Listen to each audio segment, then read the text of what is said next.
The Canadian frigate HMCS Charlottetown is closing in on a small tugboat sailing in international waters towards the Libyan port of Misrata.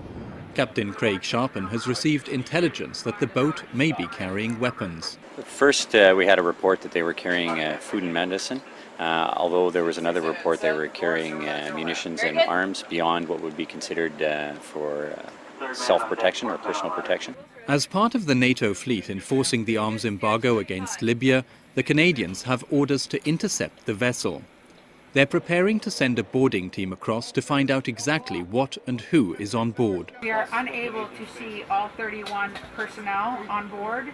Request that you have them stand shoulder to shoulder, 4 of them in a group.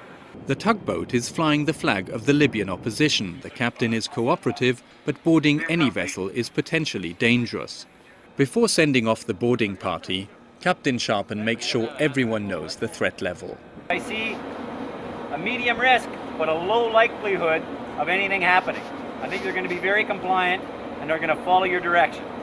Shortly after the boarding team step onto the tugboat, an officer reports back that there are weapons on board. There are lots of weapons and munitions on board, says the officer, from small ammunition to 105 howitzer rounds and lots of explosives. It turns out the tugboat is being used by Libyan rebels to transport arms from Benghazi to Misrata. The rebels say they're on their way to defend Misrata against Gaddafi's forces.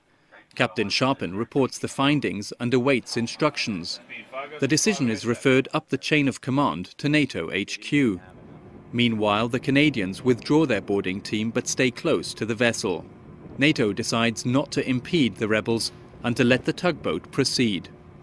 That vessel that we stopped today was transiting between 2 Libyan harbors, and the captain and crew acted exactly as they should have. They consulted NATO, received a legal opinion, and were directed to release the vessel to allow it to proceed on its way.